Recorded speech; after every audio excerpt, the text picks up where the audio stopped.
Good morning, my friends. Happy August 19th. Hey, I'm gonna skip the traditional intro for you today, the music and the fiery flames and stuff. And yeah, let's just chat for a couple minutes as we wait for people to join us at 6:58 US Central Time. Yeah, I'm Patrick Almond. And if you don't know me or have never seen me before, welcome. I'm going live weekly these days, and there's a podcast and all that other jazz there. But we'd like to talk about business and life things, and today's show is going to be about simplification. And I'm going to give it about 5 minutes. We're going to wait for some people to join.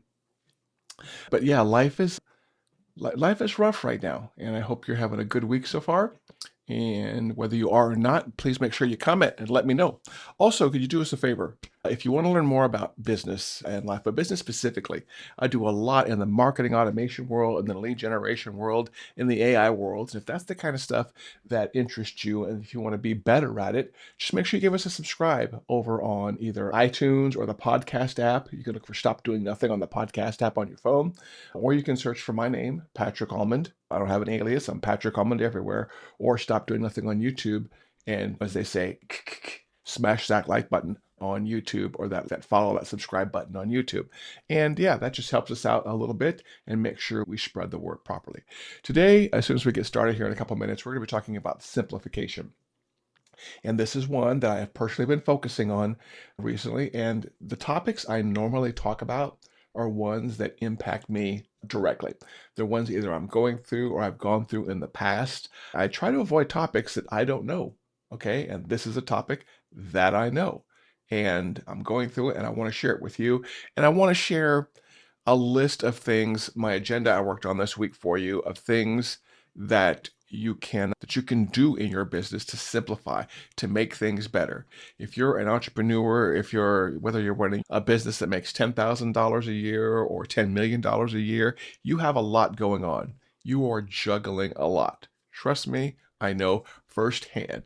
I'm going to come over here real quick and make sure my microphone's working. Yeah, everything's working. If you can hear me okay, or whether you can't, I guess I say if you can't, then you can't give me a thumbs up. But make sure if you hear me okay, just drop a comment over there. And I've got a comment window over here and I can see things. But yeah, whether you're somebody who is going into business right now or somebody who's been in business for a while, chaos happens and it can be overwhelmed and it happens slowly. It takes over, and if you're not paying attention, you'll wake up one, you're going to business January 1st, one year, and it's simple and it's nice and it's calm and peaceful. And 5, 10 years later, you're waking up on a Wednesday morning like today and you're looking at your to-do list and you've got 16 hours of to-dos to pack into an 8-hour day. And hopefully some of the tips I give you today will help you fix that, will help you resolve that, will help you delegate, will help you pull back a little bit without shrinking your business. So simplification doesn't mean shrinking your business or reducing the amount of revenue that you bring in. Simplification just means reorganizing and rethinking things. And again, I'm going through this right now. There's some coaching I'm getting on selling our service offering, which is helping me simplify. I'm going through it in my personal life. I'm just through this phase right now where I'm trying to pull back what we work on, pull back what we get into, and make life easier. And I want to share some of those lessons with you. And like I said, if you've watched before or whether you're not, and you're watching on YouTube or Facebook, just find a subscribe button or a follow button or something like that and share this if you have a chance to, follow it or subscribe button and smash it. But if you're watching also, feel free to share this on your Facebook profile, on your Facebook page, on your Instagram. And again, Patrick Almond, you can follow me everywhere. Now, a little bit about what I do. I run an agency here in Oklahoma City called Stop Doing Nothing Media, and we are a lead generation automation agency. And what that means is that I help people build audiences online and drive contacts into their database to fill them up to help them sell things. That's what it is. I help people sell online. And it's a Wild West world out there. It never changes. AI has not made it any easier. It's in some ways, AI has actually made it harder. And we're not going to be talking about AI this whole time. I'm just kind of waiting for a little bit before we get started because we typically don't start right at 7 o'clock. We started a little bit before, but yeah, AI has not made it any simpler. AI has almost made it more complicated. And as we start off today, I want to talk about something I've seen online, and then we'll get into my simplification agenda for you. Okay? I noticed this morning, and I've noticed it every morning when I wake up. I wake up at 4:55. I make my coffee. I have a hydration drink, my electrolytes. I take my vitamins. If you saw my reel this morning about what I do on Saturday and Sunday mornings, that's the same thing I do every single morning. Wake up at 4:55, make coffee, make my electrolyte drink, pop my vitamins, my B12, maybe some ibuprofen. And I do. I sit down and I get online and I kind of catch up a little bit. And you'll hear some gurus say, don't get online when you wake up first thing in the morning. Screw that. If I'm drinking my coffee, I'm going to sit online for a little bit and just kind of catch up with what I've missed. I'll catch up with email. I'll catch up with social media conversations. I'll do that. And then after the coffee, I'll go do my exercise. I'll go hit the shower. I'll go do all the cool things that I do. But something I see repeatedly, and this may be an opportunity for you, something I see very often is people needing education, and specifically 101 help. In my world of digital marketing, I see people every single day asking the basic questions. The stuff that I look at, and it's hard for me not to look at that stuff and say, oh, dude, how did you get into business and not know how to do that thing? How in the world did you do that? And sometimes it's hard for me to not be sarcastic when I read these things. The voice in my head sometimes gets sarcastic and says, "What in the world? How in the world did you make it in any concept in business without doing this?" And then the smarter Patrick, the other Patrick on my other shoulder, remembers that, hey, everyone has different specialties. Not everyone is a super nerd like you, Patrick. Okay. So that happens on occasion. But this is an opportunity, and I'm taking advantage of it. And if you have any kind of niche you're really focused on, I would encourage you to take advantage of it also. It doesn't have to be digital marketing. It could be woodworking. It could be automotive repair. It could be lawn mowing. It could be plumbing. But everybody in your niche needs training. Okay, our world, over time, people come into our world, not just business, and literally into the world. They grow up, they learn a trade, which somebody before has done, and then they age out of it. I've always believed in the concept of lifting people on your shoulders. Another way of putting that is training. And it's really easy in 2026 to build training for people. And if you've done any kind of trade over 6 months, a year, 5 years, you have invaluable skill that somebody else wants to know. And I know I've talked about this topic before. That's not our whole topic. We're going to be getting into the simplification topic. But think about a way that you can educate the next generation. Okay? Not just elementary school kids, junior high school kids, college kids. Think about ways that you can train people and share your knowledge. It doesn't have to be for money. I train for money, okay? Yours does not have to be for money. It can be sharing things online. It can be taking quick videos and sharing those online. It can be whatever it is.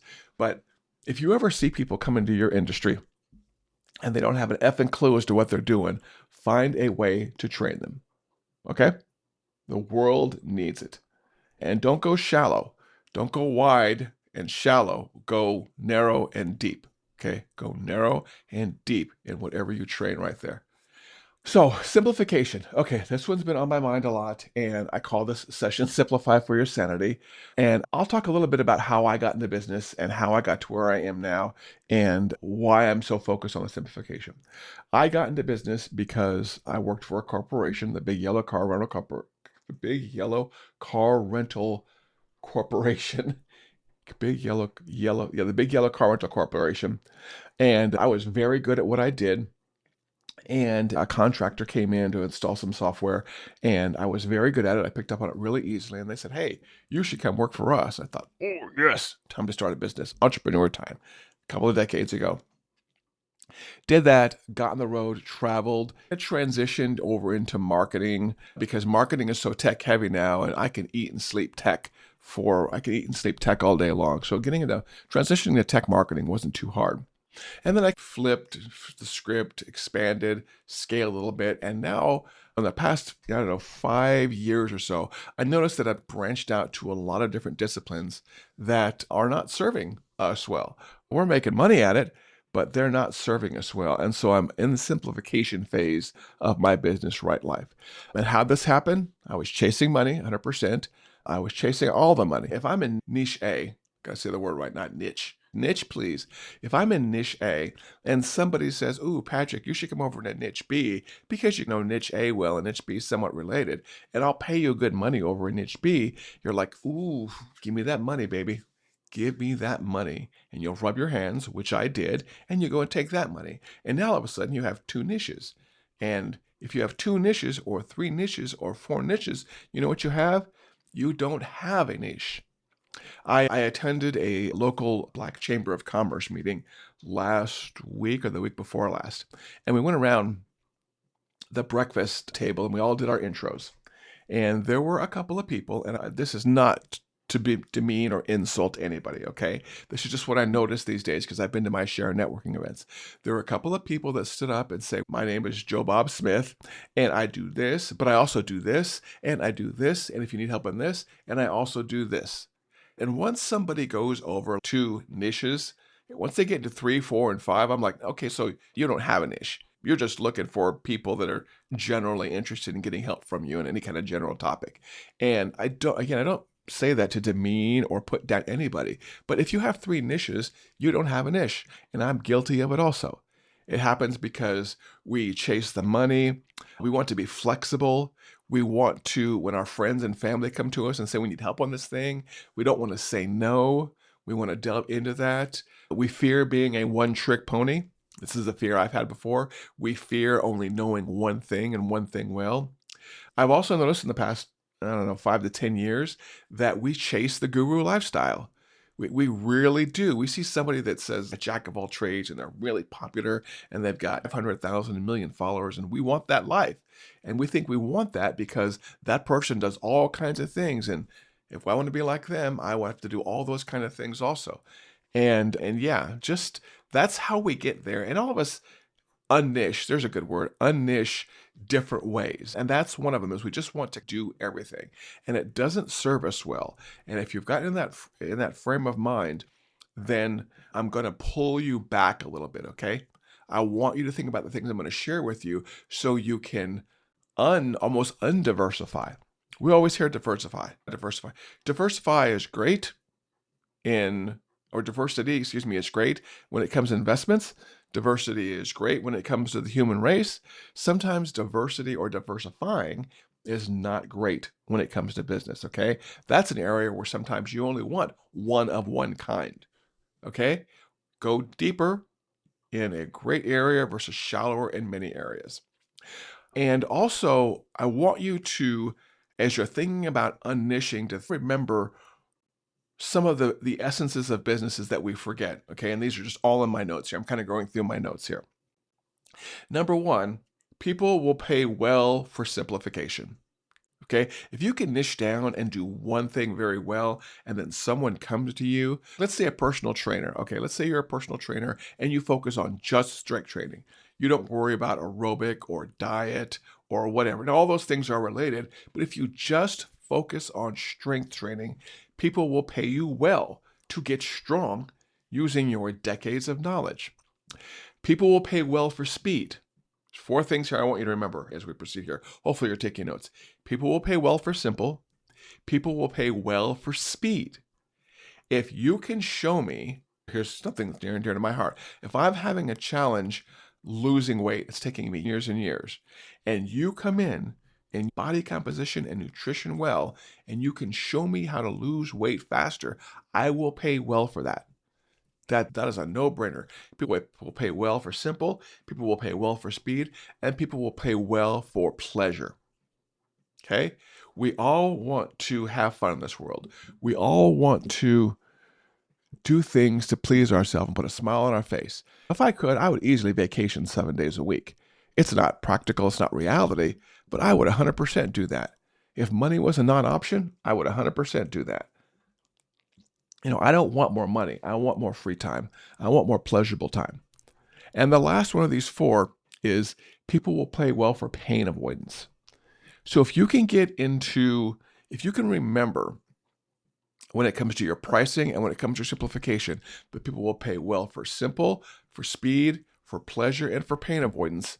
Then you can realize how well you can simplify and make good money at it. Here is a list of things that I'm working on as I'm simplifying my life, and I want you to think about these as we go forward, okay? I have made the mistake in the past of trying to sell general consulting or selling 5 different kind of things, okay? And the reason I do this is because I want to please everybody. I want to please the amateur that has $5 or someone who's coming into my world that has $5. I want to please the mid-range person that only has $49.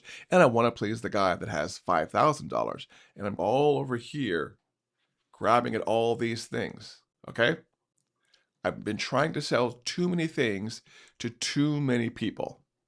And I've learned, or I've been reminded, that it's better to focus on selling one thing very well. One thing at 1 to 3 prices very well. I've been reminded of this, some of the reading I'm doing. I learned some of this from Charles Higgins, who I'm getting some coaching from over at Pinnacle. And there's some other places I'm getting some online coaching from that I'm just remembering, and I'm kind of getting back to the basics, okay? The basics. One thing well doesn't mean I'm going to sell that one thing forever, but selling one thing well until you get to a certain income level, and then you can diversify. Then you can bring on help and diversify, okay? So 1 to 3 prices max, 1 to 3 services max. And you may have just one service and 3 prices also, okay? The good, better, best pricing. I'm not an expert in pricing, but I can get the basics done. Having good, better, best pricing is an area that allows you to simplify things. And that way, when people start coming to you to buy something, you're not hemming and hawing about estimates. A part of my life I've realized that I find very stressful and I don't like doing much anymore is when someone comes to me and wants an estimate for custom work. I really like the idea these days of someone comes to me, I say, here's what I offer, here's my price. What do you want to do? Okay. And I don't want to be mean or evil or sarcastic like that, but that's my mental spin on it. Here's what I do. Here's my price. Yes or no. Okay. That's how easy your pricing and your service offering should be, especially if you're someone that's starting up. Now, my rules are not hard and fast rules. These are rules that will make your life simple, and these especially are geared towards people who are in the startup or the mid-range part of their business growth. Okay? Keep it simple. We all know what KISS stands for. Okay? Keep it stupid simple, keep it simple stupid, keep it whatever. The KISS method, okay? So you want to get down to 1 to 3 service offerings and or 1 to 3 prices. Ideally, one service with 3 different levels at 3 different prices. Okay? And then it's okay to, in your hip pocket, to have a mega service offering. That's okay. If someone comes to you and they want more of what you're selling, okay, more of the same thing at a bigger level, not spreading out, but at a bigger level, then that works too. Go ahead. But really focus on 1 to 3 prices and our 1 to 3 services. Another way that you can simplify your life is stop trying to be good at every single tech tool on the market. And this especially goes out for my super nerds out there like me, where there's a new tool coming out every single day. I've done my share of news work, and I still do. Whenever one of the news stations calls up and there's either a new social media tool out there or there's social media problems, they call me and I literally go over and I'm on TV. So you know how you see a lot of people have these as seen on TV stamps on their things? Most of those are fake. I can go into a whole half hour about how people fake credibility and fake authority. I have literally been on TV. I've been in just about every single TV studio here in Oklahoma City. And that's not to brag, but it's for you to know that I literally get called on because I'm an authority on certain things, tech and social media. For a while there, social media platforms were popping up like crazy. And every time a new one would come out, I would go do a news story on it. There was even a TV station I had here in Oklahoma City that I had a regular monthly segment on. And there was like, hey, You know what? Google came out with a new social media network. Let's let Patrick talk about it for 5 minutes live on the air. So social media networks were coming out like crazy, and every time a new one would pop up, I would go over and talk about it. And there are plenty of social media people that try to be experts on every single one of those. And that happens in marketing now where I work. And you can't be. Pick something and be good at it. In the world of AI, for example, I have picked Claude in all the Anthropic worlds, and that is where I am focusing on being good. And another one. So I'm going to segue here into another thing on my list here in front of me. Tool consolidation. In the AI world, it's Anthropic and Claude. That's where I choose to focus. I have my reasons. I don't use ChatGPT unless it's an edge case or someone wants me to look at something. I don't use Perplexity. I rarely touch Gemini. I do Google Notebook LLM, right? Or Notebook LM. I do like that one. But on my day-to-day, and I can tell you right now on my Mac, which is where I'm streaming from, there's the Claude icon. It's one of the first 5 icons I open up in the morning. I want to get good and have a deep knowledge base in Claude. If you want to be a ChatGPT person, fine. But pick one. Remember how I talked earlier about I wake up in the morning and I see people, I kind of review tech stuff online. It's amazing how many AI Facebook groups I'm in, and somebody pops in and says, oh, is this the best one? Is this the one where I should be? Ooh, you know what? I'm in Claude, but ooh, ChatGPT is offering this free thing here. Ooh, and Manus is giving free tokens. I'm going to go over and use Manus my free tokens. But then when that's used up, I'm going to go back over to Claude. Screw that crap, man. Why in the world are people jumping AI models like this? That's effing ridiculous. Pick one area in AI and get really good at it. And this also goes for tools. And this is on my list here. I cannot say enough good things about ClickUp. I have used the Mondays, the Asanas of the world. But to simplify my life, which is what we're talking about, several years ago, I've settled on ClickUp. And in the past 6 months, I will confess to the Church of Tech that I was looking at other tools. I was looking at Teamwork. I was looking at Productive.io. I was looking at some other tools because I thought they were really cool. And then I always came back to ClickUp. So I'm off that bandwagon. The people that work for me, I was probably driving them crazy because I was like, ooh, look at this tool. Ooh, look at this tool. Ooh, look at this tool. Ooh, look at this tool. Nope. I was driving them crazy. Back on ClickUp. So in the world of tech tools, I'm also consolidating down to document management and project management, and ClickUp is just the one I absolutely love. Another way you can simplify is making sure you have things to offer people that are not at your level yet or are not your ideal customer. I'm going to give a very simple example here. Let's say you are somebody who offers website design, okay? And you offer website design, and your website design start at $5,000, which is a very reasonable price for a good website design. Someone comes to you and they're like, man, I got $200. What can you do for me for $200? Okay. That is an area where you should have either a course or a canned offering that you can just give somebody so they can do it themselves. A web design at $5,000, $10,000, $20,000 is something where a human's going to be involved or a consultant's going to be involved. Somebody comes in and they have got $100 or $200, that's where somebody needs to be more self-service. So stop giving your personal time to those. Come up with an offering where you can send someone to an order page and say, here, I know you only have $200. Here is an offering for you that will help you get a web design up for $200. So yes, you're offering something else, but you're not personally involved. You are not using your headspace to work on a $200 web design. And this applies to everything from artwork to teaching someone like my wife to do watercolors, to do all kinds of things.